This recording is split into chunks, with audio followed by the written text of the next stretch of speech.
Well, Toby, it's that time of year again. The holiday season is upon us. It can be tricky finding the right gifts for the angler in your life, especially if you're trying to run around to a bunch of different websites and shops. Well, the good news is the Surfcaster is the solution, and they have all the gear surf fishermen need.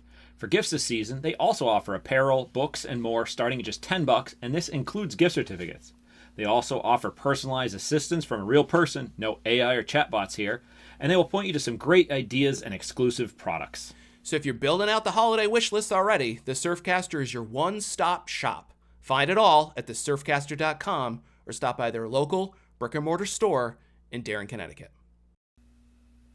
Welcome to a second helping bonus edition of the Surfcast Podcast as we lead into the big old Thanksgiving holiday. We figure everybody goes back for seconds on their Thanksgiving feast, so we'll give you a second dose of the bonus episodes. So continuing along with Jerry's recent travels, again, going to pass it right over to you and hop into this discussion. This go around a little bit different, a little bit similar still, I'm sure, but we'll see how we can relate it back to our striper bite that we've got in the Northeast Mid-Atlantic. Yeah, again, these are just two little stories from my adventures of this trip. Lots of stories that came out of it, in fact. Excuse me. But before we get there, again, quick reminder, Surf Scenario Seminar Series signups are coming up soon. Keep an eye out for that. That's all I'm going to say this time. Yeah, Toby, so like I said, my trip was broken up into three different sections. So there was the Outer Banks section, there was a Southeast Florida section, and then there was a Keys section. And this one's going to be about tarpon. And before I get to the story, and this will be shorter, and it really is just a story. Maybe a little bit less of a teaching moment. Although honestly though, a pretty important message. I'll take that back. It's actually probably maybe even more important than the redfish now that I think about it. But I just want to talk about tarpon just for a second. We've talked about him on the podcast before. We talked to Pete about him a little bit. You and I have talked about him a little bit on the podcast. I talked about it way back at the beginning. We were talking about travel, and I talked about him a little bit. It's really interesting. Tarpon, okay, this is the way I put it. And I just talked to Pete on the phone, and I put it this way, and he thought this was perfect. So, with tarpon fishing, you have to be very, very serious and very, very unserious. You have to take it so seriously and take it so unseriously. And this is why. You have to be so prepared. And I'll admit, in the past, I didn't even know I blew the chances I blew because I wasn't taking it seriously enough, because I'm learning by doing. I do a little bit of the thing where I almost don't want to learn. I kind of want to just stumble and fail because I enjoy that part of it. So maybe not reading quite as much, or maybe not going to Pete and asking questions, or Alberto and asking questions, because I kind of want to fail myself and learn it. But also, there's just not that much information. There just isn't that much information for it out there about nighttime surf caught tarpon. It just doesn't exist out there as much, right? There's not that many people who have done it or are doing it. Although it seems to be growing a little bit in popularity, primarily because of Pete, I think, but it's still... Yeah. As more Northeast surfcasters try it, it's getting... Yeah, exactly. That's where it's growing in popularity. So, but you have to be so serious with them. Every knot has to be perfect. Every piece of gear has to be perfect. Every presentation, your drag setting has to be to the nth millionth degree perfect. Everything has to go perfect. You have to think about where you're going to land them and how it's going to work and everything.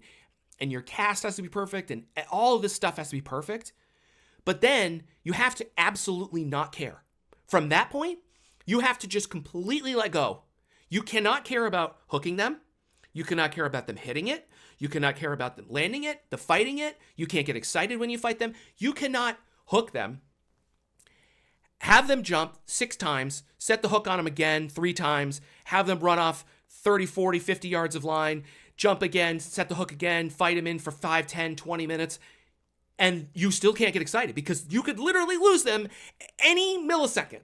And you're going to lose almost all of them. And I don't want to give away someone else's story, so I'm not going to tell the whole thing. But someone I talked to fishes with someone who's well known and is a very high quality fisherman. And they basically said, nobody lands tarpon in the surf. Not that you can't, but it's an expectation that you just shouldn't have. Like, you go to jump them. Let's go jump some tarpon in the surf, right? I can't accept this. Toby, you and I have talked about this. I have a really hard time accepting this because I feel like it's a cop-out. I feel like, okay, sure, you say that, but like, I want to win. Like, I'm there to land these fish. Yeah, exactly. And, you know, you're giving yourself an out and you're not hardcore enough or whatever. I have changed over the last 5 years. My attitude towards this has changed as I have failed over and over and over and over and over. You cannot be serious about actually catching them. You have to be serious about trying to catch them, but you can't be serious about actually catching them. It's this really weird thing. I don't even get excited until I've let the fish go. And skipping way ahead, and I'm actually not even going to talk about it, but I got a 70-pound class fish at least on this trip, and I was not excited until 3 minutes after I let it go, and then my hands started shaking. Because the entire time I was fighting it, it was like, this fish is going to get off. This fish is going to get off. Oh my God, that's the biggest splash I've ever heard anything make ever. And it just jumped 6 feet out of the water. I'm never going to land this fish. There's no way. It's not going to happen. So I don't even know if I want to recommend fishing for tarpon exactly. It's like really at least not from shore at night. Yeah, it's like really demoralizing, and like it's like I'm like, I'm spending so much money. Like, what am I doing? Like, what am I even trying to do here? But I'm totally addicted. I'll admit, I am completely. I mean, I'm gone. I mean, it's in my blood now. They've awakened in something in me that I haven't felt since I started surf fishing for stripers, probably. Or maybe even surf fishing in general, honestly. All besides the point. We're 7 minutes in. That's not even the point. That's not even what I want to say. So, I want to tell a story about one night at a specific bridge, which I'm not going to name. Also, that's a whole nother ball of wax, as they say, the bridges and the keys. It's like, I don't even know what, this makes it 10 times harder. Like, I don't know what I'm doing. Like, this is, like, I need to figure something else out, which I'm in the process of trying to do, which is another story for another time. But I'm at this bridge, and the fish are on mullet. I can hear them. And they're like, it's not a blitz, but it's like pretty constant explosions. And I could see in the moonlight mullet skipping. And first off, shout out to the guy in the boat who never turned on the light the entire time I fished there. And I went to that bridge like 3 or 4 times while I was there. Never turned the light on the entire time, except when I saw him land like a 30-pound class tarpon. Then he turned his headlamp on. The whole time, he kept moving around the bridge. He would like drift, and then he would stop, never turn a light. He didn't even have running lights on. He was completely blacked out. So shout out to that guy. I don't think I've ever seen that. I've definitely never seen that down there. Yeah. I've seen some commercial guys do it on the North Shore, Massachusetts. That's the only other time I've ever seen it. So I wish I could fist pump that guy, though. I'm like, nice. And he was close. Like, I could have cast into his boat. So I felt like almost like, and I never turned my light on, so we were kind of like, you know, I don't know what he was thinking of me either, because people fishing the bridges there can be obnoxious too, you know? Well, so he was probably as amazed at you as you were of him. Yeah, I think that's right. So anyways, at this bridge, I saw the telltale 100% trademark of the mullet, which is skipping across the surface, right? But one night I got there, and there is this freaking boat. And Toby, when I tell you it was $500,000, I'm probably underestimating because I have no idea what stuff cost. It was a quad outboard, giant cabin. It wasn't like one of the big offshore like canyon shooters, you know, or whatever they are. It wasn't like that. It looked like a yacht. I mean, it looked like a yacht. The engines might be 500,000. That's true. It's true. So this boat was insane. And I thought, first of all, you've got the entire ocean and you're anchored up outside of one of these bridges. Like, what are we doing? Like, what's going on? Like, what are we doing here? And it was a little windy. I'll give him that. But this boat is freaking gigantic. Are you kidding? Like, so anyways, they're fishing. There's like 4 or 5 of them fishing. And I could see, because they got lights on. They got, the whole thing's lit up like a Christmas tree. They're using bait. I even saw them try to throw a cast net right off the side of their boat. So I was like, well, okay, the bait's that thick enough around here that they're literally just throwing it right off the side of the boat. And I could tell that they're using baits for, you know, I could just see the way they're acting, whatever. And what they're doing is they're they're up current and they're drifting their bait back. And so they're sending their baits right back towards the bridge, and they're just hanging it on a line. They're not obviously they're just sitting there with the bait just like dangling back at these tarpon that are hanging close to the bridge. No shadow line or anything like that, but they're just hanging near the bridge. And I show up and I'm like, they're just outside of casting distance. The boat is just barely where I can't, with a weightless sluggo, I'll add, with a weightless sluggo. So I could have bombed something into them. I didn't want to, but I'm just saying. And I'm like, all right, well, they're here. They're kind of blowing up the whole thing. Their lights are on and stuff, but I'll give it a try because I can hear the tarpon and I can see the mullet. And I'd been here a few times, like I said. Cast the sluggo out, connect with it, dead stick it, dead drift it, try to grease line swing it, fly fishing. Just swing it into the bridge, try to keep as little tension on as possible, so it's just right under the surface, just slide into the bridge. Wham! Whack! Boom! Thing explodes out of the water, spits the hook. And I'm like, okay, all right, we're game on. Great. So then maybe 5 to 10 minutes goes by, I lose one under the bridge, never jumps, but just comes off. I had one blow up, but I miss it. But then I finally, so already I'm happy. I'll add right there. Mm-hmm. Go back to what I was just saying. I'm already psyched. It's been like 10 minutes. But then I hook one. It jumps, runs, jumps again, fight it, blah, blah, blah. Get it in. Great fight. Super fun fish. Get it in. 40 pounds, let's say. Between 30 and 40. Super fun sized fish. So excited. Awesome. Try to get a photo. The photos came out terrible. All the photos of tarpon come out terrible because they all come out terrible because they're super reflective. They fight you to death. They're just violence, violence, violence. They never stop. It's not like striped bass. You put your hand in their mouth and then they calm down. They turn to a puppy. Picture Toby with Aiden's fish where he's bear hugging it. Like if you did that with a tarpon, which P.S. I did, they'll just beat you to death. Like they don't stop. Like they just are relentless. So anyways, photos came out terrible. Let the fish go. These guys in this boat, nothing. They haven't had a hit. Nothing's happening. Nothing. Right? So I keep fishing, lose another one. Keep fishing, jump another one. One bends out the hook. I tie on another sluggo. I'm fishing. Now it's been like 30 to 40 minutes maybe. Hook another one. Land it. Smaller. 20-pound class. Still. Totally stoked. Absolutely excited. And I ended up hooking another one that was even smaller than that was probably like, I don't know, in the teens pounds. Again, I'm guessing here. Jumps and spits the hooks. This whole time, that boat, anchored up on the bridge, has caught nothing on their live mullet. Nothing. Not a single hit, not a single jump, nothing. And the thing I want to say, and the whole point of the story is, first, that surf casting is better than boat fishing. I just want to say that. That's number one. And that's not actually it. That's just a joke. The number one thing I'm going to say is presentation.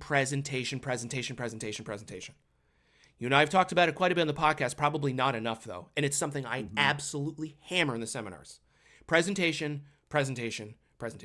I was sliding that sluggo just under the surface. It looked so much like a mullet. It's ridiculous. But it doesn't matter it matters what it looks like. Tarpon are insane. Once they get a look at something, they'll completely stop. And if you hook a couple and jump them, a lot of times it shuts all of them down. They learn. It's insane. But so look matters. But what was more important is that it was just like what was happening. The mullet were drifting into the bridge. And what were they doing? These mullet were dangling at the end of the line.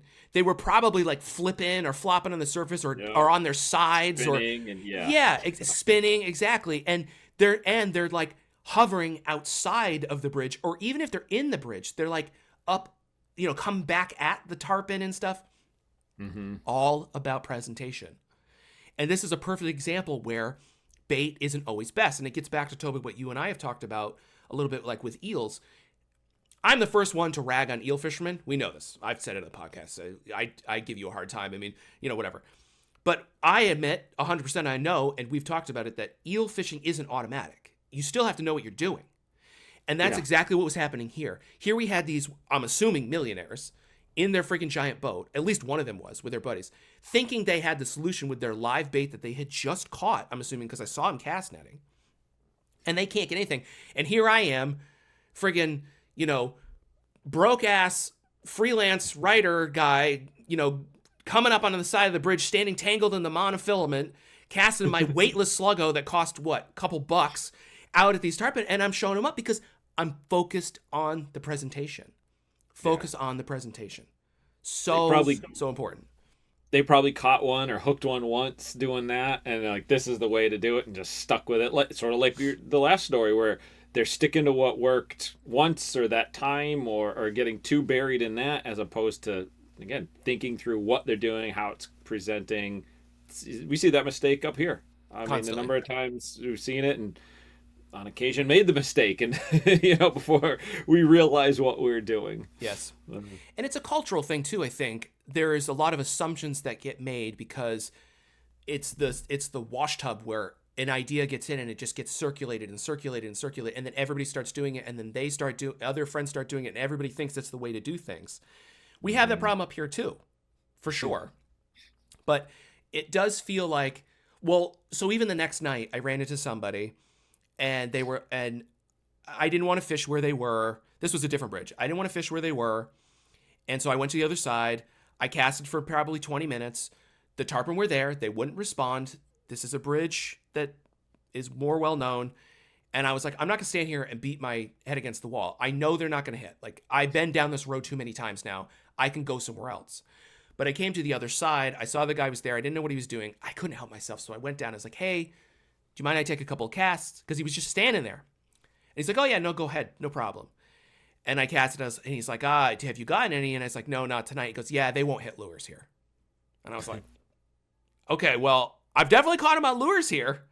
And your assumption, just because they're not hitting right now or tonight.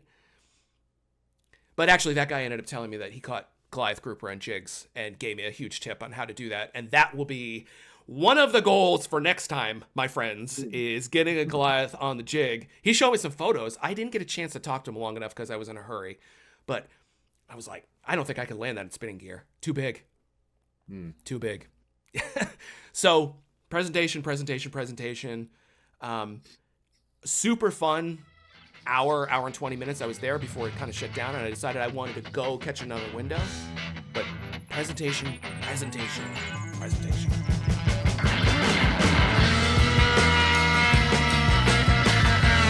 This has been a weekly edition of the Surfcast Podcast. You can find out more about the podcast at surfcastpodcast.com, or definitely check us out on social media, Facebook, Instagram, at the Surfcast Podcast.